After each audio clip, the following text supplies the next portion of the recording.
A grabar. Damos inicio a nuestra charla con Guillermo Ercila Barcángel, que él es licenciado en Administración y Dirección de Empresas, es antropólogo por la Universidad Nacional de San Agustín de Arequipa, es técnico en Administración y guía de turismo, tiene un diplomado en Gestión de Patrimonio Cultural de la Universidad de La Salle, es egresado de la Maestría en Ciencias Sociales con mención en Turismo Sostenible de la UNSA y tiene en este momento como cargos, está trabajando como delegado cultural del patrimonio y la Asociación Ambiental de ADEGOPA, es presidente del Comité Enoturístico del Perú, es directivo fundador de AQP Pisco Club, es miembro del patronato de las lajas pintadas de Pampacolca, miembro académico de la Academia Porteña de Art Nouveau de Buenos Aires, es un miembro impulsor de Arequipa Ciudad Creativa por la UNESCO, también es delegado de turismo por la UNESCO en Geoparque del Valle de los Volcanes y el Cañón del Colca. Es promotor cultural de la Municipalidad de la provincia de Arequipa y es miembro, un segundito, por favor, es miembro de la Estrategia Nacional de Defensores del Patrimonio Cultural del Ministerio Cultural. Entonces, pues damos inicio a su charla. Les recordamos que deben tener los micrófonos en silencio y ya mismo voy a compartir eh, su presentación. Un momento, por favor. Y ya la pongo en... Ya la pongo. Listo, perfecto. Puedes comenzar. Hola, buenas tardes y gracias por esta oportunidad que siempre será un honor para nosotros y para mí personalmente poder participar en estos eventos y seguirlos igualmente. Bueno, el tema que elegí en esta ocasión ha sido hablar sobre los vascos y los montañeses en la región en la que yo vivo, ya que he sido un recurrente constante en la historia de mi ciudad, ¿no? Incluso el apellido de mi padre, por un lado, ¿no? Y las influencias comerciales. Además de que ya hace muchos años, al inicio de mi carrera, tuve la ocasión de coincidir con un genealogista, yo sin saberlo realmente, que venía a Arequipa haciendo el trabajo justamente sobre la cofradía de Aránzazu en Arequipa, ¿no? Haciendo un seguimiento a las familias vascas, interesado muchísimo en encontrar, ¿no? Porque estos casos se dieron en Lima, en Ciudad de México y, curiosamente, en Arequipa, siendo una población mucho más pequeña. Para empezar, ¿no? Y lamento no haber colocado aquí a las señoras también, que igual tienen su lugar. He elegido algunos personajes quizá un poco más conocidos, ¿no? Y que han tenido que ver con la ciudad, con nuestro país, y que justamente son de origen vasco y montañés, ¿no? Hoy Cantabria. El primero que se fue este año, al mes de abril, es nuestro premio Nobel, arequipeño Mario Vargas Llosa, ¿no? Que remonta sus orígenes también a Juan de Llosa y Anguno, del que tenemos constancia de su llegada como corregidor de Arequipa en 1750, ¿no? A su lado tenemos otro personaje también, a Víctor Andrés Belaúnde Díaz Canseco, cuyo antepasado también llegó en el siglo XVIII a Arequipa como corregidor, ya lo estuvo en Tacna previamente, y ese señor que muestra la fotografía fue el segundo delegado de las Organizaciones de las Naciones Unidas a nivel mundial, ¿no?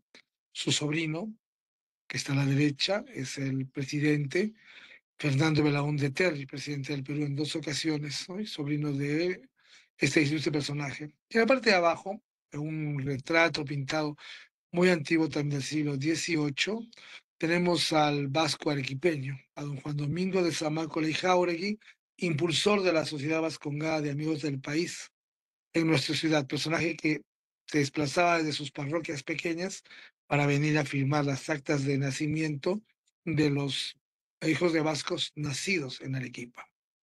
Junto a ellos, nuevamente otro descendiente, de vascos, que fue el presidente del Perú, Eduardo López de Romaña y Alvisuri, ¿no? Cuya familia por ambos lados viene de Trucios. Fue el presidente que internacionalizó nuestro país en la Exposición Universal de París del año 1900, el que llevó el nombre del Perú y también parte de la historia del equipo porque fue acompañado de dos arequipeños célebres, uno como comisario de la exposición del pabellón peruano y el otro como el artista encargado de la decoración y las pinturas. Más contemporáneos, quizás en la siguiente fotografía, don Juan de Vidaurrázaga y Menchaca con su hijo, fundadores en Arequipa de la primera industria chocolatera de nuestra ciudad y del país, una de las más afamadas. El cacao, como ustedes ya saben hoy día, se ha descubierto que tiene su cultivo más antiguo en la Amazonía peruana, por lo menos 6.000 años de historia, y la variedad chuncho, que es la variedad que se exportó a todo el mundo y que finalmente ha derivado en nuevas especies que fueron cultivadas en África, ha sido y sigue siendo exportada hoy mismo por la empresa La Ibérica. Lógicamente hoy tenemos muchísimas más marcas, pero el símbolo emblema de Arequipa y también de nuestro país es el que traen los videojuegos. Curiosamente, los chocolateros arequipeños son de origen vasco, lo que nos hace pensar un poco en Francia, por ejemplo, en Bayona, ¿no? Personajes que han contribuido mucho a la economía y también han sido parte, ¿no? De la fundación de la Cámara de Comercio de nuestra ciudad. El último personaje, un montañés, quiero decir que los demás también tienen raíces montañesas por algún lado, es el presidente José Luis Bustamante Rivero, cuyo antepasado más antiguo se remonta a 1699. Justamente un general del ejército español, Juan Antonio González de Bustamante, que vino de Reucín, Cantabria, que fundó la saga de esta familia. Además, a través de la familia Bustamante, sobrevive hasta hoy la descendencia de la Casa Imperial de los Incas. Ya será un tema muy interesante quizás para una próxima revisión. Esto solamente es una pequeña muestra de cómo se han configurado en nuestro panorama nacional y como para Arequipa. Es interesante saber que los vascos llegan y eligen nuestra ciudad para hacer el comercio y para lograr luego enfocarse en el gobierno nacional, en figurar internacionalmente. Nuestra ciudad fue fundada en 1540, ¿no? Y fue acompañada esta fundación por 97 conquistadores según el registro. Tenemos un genealogista muy famoso, un sacerdote que nos ha dejado un legado muy importante, que ha registrado cuidadosamente muchos eventos, autoridades, sus orígenes también, hasta donde ha sido factible, ¿no? Y nos habla de que en este proceso de fundación se reconocen por lo menos 7 vascos que están en la siguiente diapositiva, por favor. Ujú. Esos son los que han sido reconocidos, que también son la base de nuestras familias, como Juan de San Juan, por ejemplo, ¿no? Que está identificado inclusive que vino de la Meridiana de Busturia. Y casi todos estos, salvo con excepción de López de Recalde, los demás están perfectamente identificados, sea por sus testamentos, sea por los testimonios que se hacían incluso en las actas matrimoniales de estos primeros vascos que pisan al sur del equipo, pero eso solo representaron una parte pequeña de lo que vino después, porque la ciudad inmediatamente se organizó, ¿no? Se divide, el Marqués de Pizarro se ocupa de distribuir las propiedades, las autoridades locales igualmente, se crean todos los organismos de administración. La ciudad fue muy organizada desde su inicio. Recordemos que Arequipa también está en el medio de un desierto, es un oasis. Sobre todo fue una vía de comercio. Y lógicamente el descubrimiento de Potosí en 1545 impulsó muchísimo más el hecho del interés de diferentes pobladores y emprendedores de llegar a nuestra ciudad. Arequipa administraba en aquel momento el puerto de Arica, que era la salida obligatoria de la plata de Potosí, y también la llegada del mercurio de la SOE, que venía de la zona central del Perú. Igualmente, las primeras casas comerciales, casas importadoras y exportadoras de productos se establecen, y es sobre todo el movimiento de las autoridades lo que llama la atención, porque a continuación se menciona también algunos de los 13 alcaldes que continuamente gobernaron al inicio, prácticamente al inicio, la historia de nuestra ciudad. Alcaldes que tomaron posesión, ¿no? Y también fueron parte en algún momento de un conflicto político por la administración de las rutas comerciales, como ocurre con el Vascongados y Vicuñas, ¿no? Un evento histórico que hizo que finalmente se prohibiese el uso del idioma vasco, sobre todo en esa ciudad, ya que se había comenzado a difundir y esas autoridades en sus casas y también entre ellos las utilizaban. Justamente en Arequipa se funda una cofradía en la iglesia de la Merced que hasta hoy guarda los recuerdos de ese momento. Sin embargo, en las pesquisas de los historiadores especializados no hemos encontrado todavía los documentos y las actas, salvo la de fundación de estas de las personas que conformaron la cofradía de Nuestra Señora de Aranzas. Es interesante todavía, sin embargo, seguir buscando, porque recordemos también que el Código Martínez Compañón es producto de un viajero vasco que hizo una recopilación del arte, de la cultura, de la música, un texto tanto gráfico como escrito, de todo su recorrido a través del entonces virreinato del Perú, que en un inicio, antes de su creación como tal, comprendía todo el territorio desde Panamá hasta la Argentina, que luego fue dividido en otros territorios, ¿no? A partir de 1571, también recordemos que el virrey Toledo hace una reorganización, realmente él se constituye el virreinato y organiza las partidas y todo distribución de territorios, ¿no? Y mucho más tarde, también la intendencia de Arequipa, que ocupaba muchísimos territorios, fue siendo reducida a extremos más pequeños para poder continuar con una administración más efectiva de la ciudad. La siguiente imagen, por favor. Igualmente también en el clero tenemos la presencia, ¿no? De personajes interesantes en la cultura arequipeña. Pero Arequipa también se destacó por algo que se empezó a trabajar mucho más tarde, sobre todo a partir de la década de 1970, ¿no? Y fue el estudio de la producción de los vinos. Eh, no se sabe con exactitud a qué lugar de América se introdujo primero la vid. No, posiblemente tuvo que haber sido en Sudamérica, ya que César de León nos dice que en México fue imposible. En el Caribe el calor en ese momento tampoco lo permitió. Claro que México luego lo produjo. Pero en primer momento los cronistas nos hablan únicamente de pasas y de uvas. Sin embargo, para Sudamérica, ya a finales del siglo XVI, existía cultivos de vid. Y los cultivos de vid hicieron que mucho del comercio que se manejaba entre la mina de Potosí y la costa tuviese un intercambio necesario con vinos y mucho más tarde con aguardiente. En 1600, el volcán Huayna hizo erupción, perjudicando toda esa producción, quemando muchísima de esos viñedos. Sin embargo, aún tenemos el recuerdo del Valle de Víctor, que es el primer valle especializado en la producción. El cronista Garcilaso de la Vega nos dice que uno de los lugares más antiguos en los que se sembró la vid fue en el pueblo de Achanquillo, en la provincia de Condesuyos, en Arequipa. Posiblemente también pudo haber sido simultáneamente en Lima o en la provincia de Ica, de manera que luego se distribuyó. Simplemente la erupción dio pie a que otras provincias tomasen la dirección en el caso de que fuera Arequipa, ¿no? Sin embargo, aquí hay un personaje de finales del virreinato, inicios de la República, muy, muy conocido, ¿no? Que es el Marqués de Murrieta. El Marqués de Murrieta realmente nació en Arequipa, con la independencia se va a la tierra de su padre, a Santurce, ¿no? Pero él es el fundador de el pionero de una de las producciones y es su vino. Marqués de Murrieta prácticamente es uno de los pioneros de la producción del vino de alta calidad en España, ¿no? Y tiene los orígenes en Arequipa. Lógicamente también en aquella época, a finales del siglo XIX, teníamos un comercio muy intenso hacia Europa de materia prima, porque no había industrialización todavía. Y desde nuestro valle y hacia nuestro valle llegaron variedades como la Malbec para el cultivo.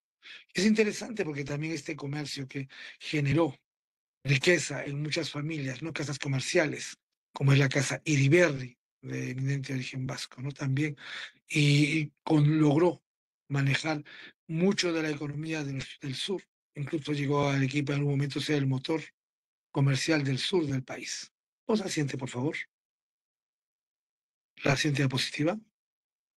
Y aquí tenemos un personaje muy interesante, que es don Juan Mariano de Goyeneche y Gamio, ¿no? Tenemos que entender que, bueno, don Juan Mariano de Goyeneche, por su padre, tiene ascendencia navarra, por su, por la parte de Gamio, os recuerda al corregidor Gamio y Vicuña, ¿no?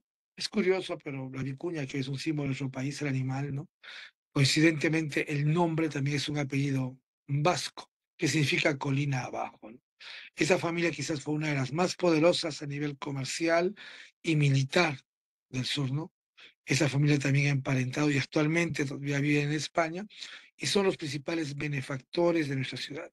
Antes de marcharse del Perú, con la herencia de su tío, donaron el hospital en 1909 al 12 más moderno de Sudamérica, un hospital muy interesante que todavía sigue vigente, aunque necesita bastantes actualizaciones y reformas, ¿no? Y su familia, su descendencia, ha emparentado con muchísimas de las ramas de las familias importantes y la nobleza española, ¿no? Y cada año o cada 2 años regularmente, miembros de la familia Goyeneche visitan Arequipa, visitan sus propiedades, lo que fueron sus antiguas casas.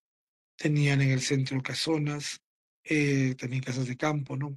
Que hoy son propiedades privadas o de entidades públicas y financieras, pero que todavía, ¿no?, se pueden visitar. Y afortunadamente se está recuperando, ya que Arequipa es patrimonio. También no vamos a olvidar que la familia Ureta también tuvo un papel muy interesante, así como los Goyeneche, en el lado intelectual, ¿no? Y la familia Ustaris, de la misma manera, y se quedaron en nuestro país y siguen todavía siendo miembros activos de nuestra sociedad, que han continuado el legado de sus antepasados. La siguiente, por favor. Esta es la obra de la familia Goyeneche, ¿no? El hospital en su inauguración, y la ciudad les dedicó el monumento que está frente a ellos, ¿no? Actualmente la familia Goyeneche, como les digo, vive en España, también tiene su castillo en Burdeos, nos visitan cada año, ¿no? Esta fue una de sus obras más importantes, porque además de eso también dejaron un fondo, ¿no? Y hasta hace unos 30 años, al fallecer uno de sus descendientes, igualmente entregó un dinero para la actualización del hospital en su momento. Además, la duquesa de Goyeneche igualmente nos donó una capilla. Es interesante la influencia aquí del gótico, del neogótico, debido al hecho de que en esos años la influencia inglesa por el comercio llega a nuestra ciudad y se convierte en un estilo al uso, ¿no? Sigamos por favor con la siguiente.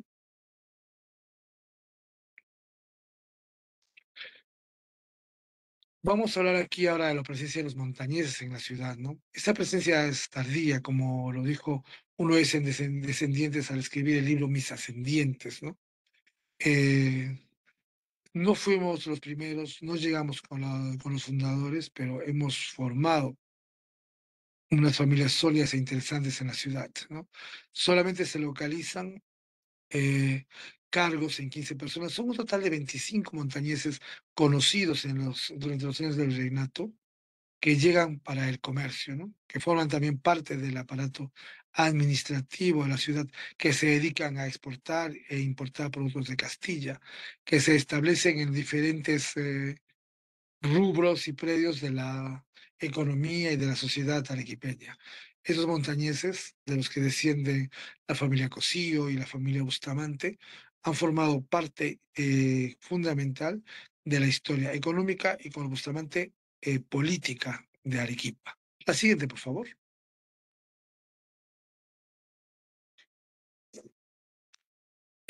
Por ejemplo, tenemos aquí el caso, ¿no?, de Juan Antonio González de Bustamante, ¿no? Y Bustamante, que es el que vino de Quijas, de Reucín, y que se estableció en Arequipa. Ese comerciante también, ¿no? Como ocurrió con Simón Díaz de Barreda, que vino de Cabezón de la Sal, y otros más del equipo, ¿no?, que formaron parte del ejército español, han formado también fortuna, han dejado sus casas señoriales en Arequipa y son parte del inicio, ¿no? 5 presidentes de nuestro país han descendido de montañeses y han formado también parte de la nobleza virreinal y son parte actualmente de la élite aristocrática, bueno, y digamos de la élite empresarial también del Perú. que ha movido, ¿no? Arequipa tuvo uno de los representantes mucho más jóvenes, descendiente del Bustamante, como director y empresario más joven del país, que lamentablemente nos dejó a los 46 años, que fue un arequipeño que dirigió la banca más poderosa a nivel nacional. La siguiente, por favor.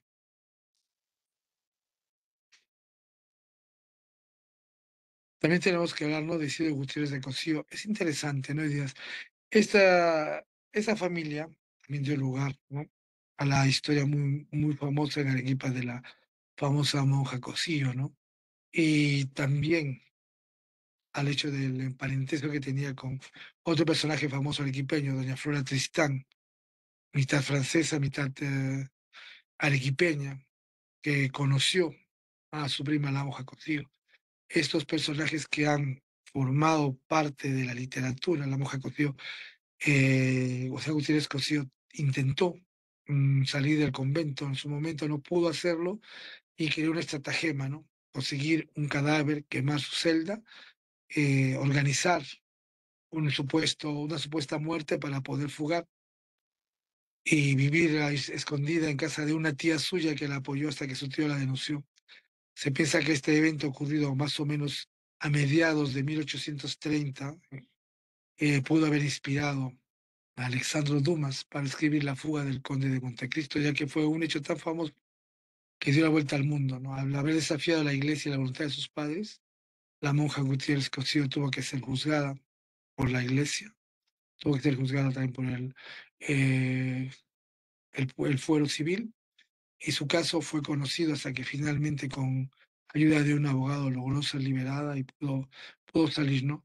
Es interesante también saber cómo hasta hoy siguen formando parte, ya que esta familia son los administradores de nuestro mayor patrimonio monumental, ¿no?, que es el convento de Santa Catalina, fundado sobre los territorios y con el patrimonio de una viuda de uno de los fundadores. Seguimos, por favor. Aquí tenemos una vista de la iglesia de la Merced, ¿no?, que es donde se unieron los vascos para tener la cofradía de Nuestra Señora de Aránzazu, y donde he presentado la portada del libro Mis Ascendientes, escrito por la familia Bustamante, ¿no?, donde todos los primeros, hasta 1950 aproximadamente, salvo el presidente José Luis Bustamante y Rivero, han sido enterrados en el altar mayor, ¿no? Siguiendo un poco la tradición, la familia que fundaba o que donaba los territorios, los altareros para la iglesia, aunque fueran más antiguas, conseguía el privilegio de estar mucho más cerca, ¿no?, al altar. Y en el caso de los Bustamante se da, pero no solo ellos, sino también los vascos. Hubo, parece, una cohesión, sea comercial o también de linaje, finalmente con estas familias, porque en la siguiente visión, pase por favor la siguiente imagen,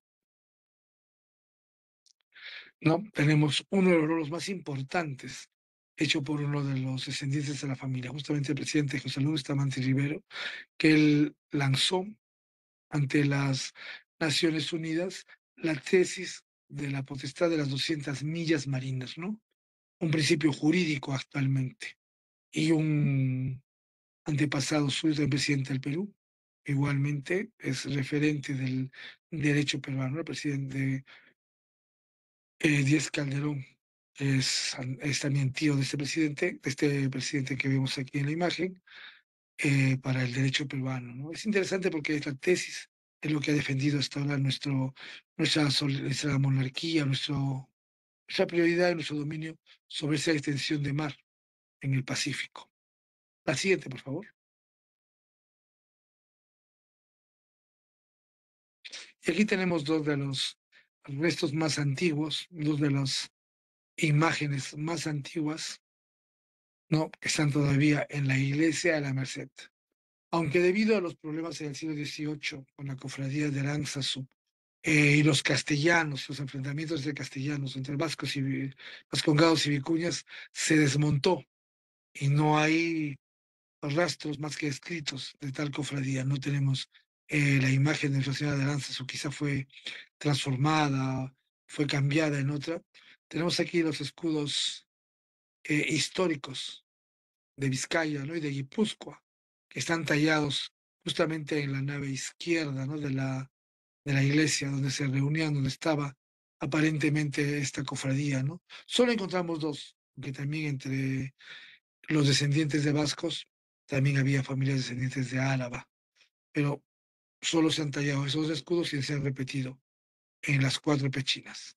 Es una de las pruebas más contundentes, ¿no? De la presencia y del poder que llegaron a tener, porque ninguna otra de los grupos que llegan a Arequipa, como fueron los leoneses y extremeños, tuvieron esta posibilidad, no lo intentaron, o no se les ocurrió jamás haber representado sus símbolos, ¿no? Ya vemos también que quizá la erupción de 1600, que acabó con gran parte de la población arequipeña, pudo haber eliminado rastros anteriores, ya que acabó con prácticamente toda la población y Arequipa tuvo que volverse a habitar, ¿no? Teniendo ya este rasgo curioso, ¿no?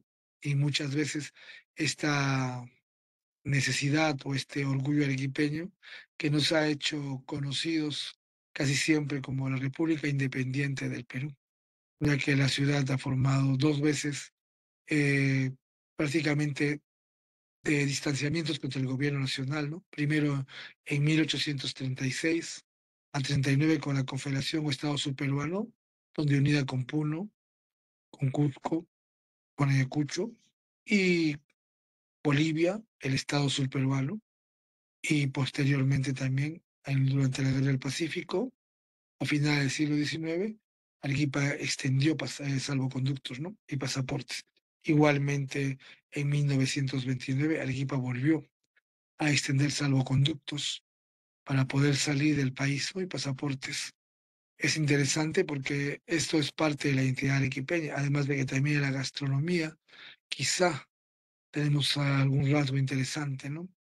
Como las vainas que utilizamos para cocinar, que son una palabra muy vasca, o también el rocoto relleno, que es posiblemente herencia del pimiento relleno español, ya que mucha de la gastronomía actual de Arequipa surge a finales del siglo XIX, como resultado de la combinación y la llegada de europeos para la industrialización. La siguiente, por favor. Un hecho también muy importante, ya casi para cerrar esto, no quiero excederme, es la creación del Banco de Arequipa en 1871. Una cosa muy interesante porque había bancos regionales en nuestro país, ¿no? Y la moneda más sólida, con aceptación incluso en Londres, fue el billete emitido en Arequipa. El Banco de Arequipa, no se confunda con la SECA, que la SECA existió durante la Confederación y hacía monedas entre 1836 y 39. El Banco de Arequipa emitía billetes. Y de los bancos regionales que se hicieron en el Perú en aquel momento, no hablo Banco Nacional, Banco Peruano, sino solo de Arequipa, es la única iconografía que presenta no solo a la diosa Ceres como patrocinadora de la fertilidad y de la agricultura, sino también al progreso con el ferrocarril, el nuevo paisaje de Arequipa con el puente antiguo, ¿no? Y el éxito agrícola. Éramos un país exportador, una ciudad también exportadora, sobre todo de productos como la fibra de alpaca, la vicuña, hoy somos capital mundial de la alpaca, de la pasta de cacao, pues seguramente, de vinos y aguardientes y de productos sin transformar, ¿no? Y este billete nos recuerda la existencia de este momento histórico. Pero no solamente eso, sino que en la siguiente imagen podemos ver algo que llama la atención cuando uno revisa la genealogía, ¿no? En la siguiente diapositiva. La familia, ¿no? Don Juan López de Romaña, uno de ellos, ¿no? Domingo de la Jara y Albizuri, los Goyeneche, Diego Butrón, todos son parientes, primos entre sí, y todos descienden de Albizuri. Con Diego Butrón también vino su antepasado de Igoibar. Así que tenemos aquí todo un directorio de descendientes de vascos que dirigieron esta iniciativa, ¿no? Del Banco de Arequipa, que tuvo muchísimo éxito a nivel nacional. Lamentablemente, luego el banco cerró al terminar la guerra con Chile. Mucho del dinero que se prestó para apoyar la causa de la guerra, pues no se pudo recuperar y mucho del capital desapareció. Además que a don Diego Butrón, los arequipeños lo culparon de traición y luego se comprobó que fue falso durante la guerra y lo ejecutaron en su campo de cultivo, ¿no? Lo encontraron y fue acabado allí. Mucho más tarde se le recordó y se le dio una imagen en nuestra Plaza de Armas. Y la siguiente, por favor. Solo para concluir, un poco de la arquitectura neocolonial arequipeña que nos recuerda muchísimo la influencia del País Vasco en la ciudad. Tenemos muchísimos monumentos neocoloniales que se ponen de moda en 1940 a raíz de los 400 años de fundación de Arequipa y que han sido diseñadas también por el arquitecto Belaunde y por otros arquitectos arequipeños que nos han dejado este panorama muy interesante que rodea la ciudad. Y la siguiente para terminar, agradezco a todos con esta pequeña visión de la universidad de mi alma mater, la Universidad de San Agustín, sus claustros antiguos, cuando estaban siendo restaurados. Gracias.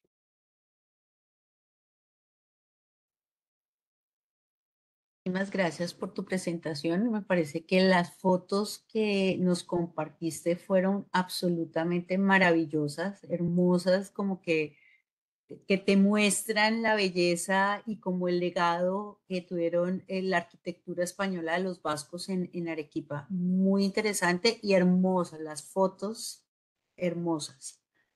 Tenemos preguntas. Dame un momento. Em, Alexis Arevalo tiene una pregunta para nosotros. Dale, Alexis. Eh, Está, ok. Buenas tardes, sí, buenas tardes. Muchas gracias por haber hecho esta ponencia tan interesante, señora Guillermo. De verdad le felicito. Yo que vengo de Perú y también tengo ascendencia arequipeña, de verdad me he quedado bastante deslumbrado por los detalles y las fotografías, como bien ha mencionado la señorita que me ha precedido en la locución. Y lo que me gustaría saber es un poquito más de esas imágenes tan interesantes que mencionó en la nave izquierda de una iglesia. ¿Los escudos estaban relacionados a la cofradía o eran de los nobles vascos que habían consignado ahí sus escudos? Muchas gracias. Los escudos son los escudos históricos de Guipúzcoa y de Vizcaya, o sea, esas dos provincias del País Vasco. Son tres provincias, ¿no? Álava, Guipúzcoa y Vizcaya. Y están puestos estos escudos, que son parte de los orígenes. Es como poner el escudo de Arequipa en una iglesia europea, ¿no? Tal cual. Y esos escudos estaban en la nave donde estaba alzado el altar de Nuestra Señora de Aránzazu, que luego desapareció. Pero estaban puestos allí. O sea, están puestos todavía. Hoy los podemos ver en la Merced, ¿no? Parte de la iglesia se ha caído por el terremoto, pero están como testimonio del origen guipuzcoano y también vizcaíno de los vascos, ¿no? Muchas gracias, muy amable. Pues nada.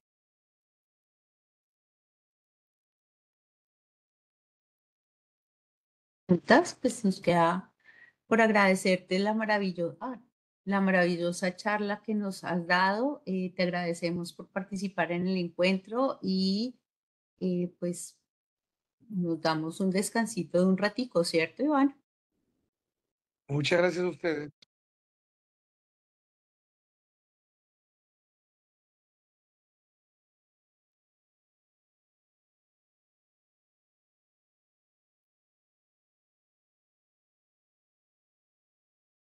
Parar la grabación.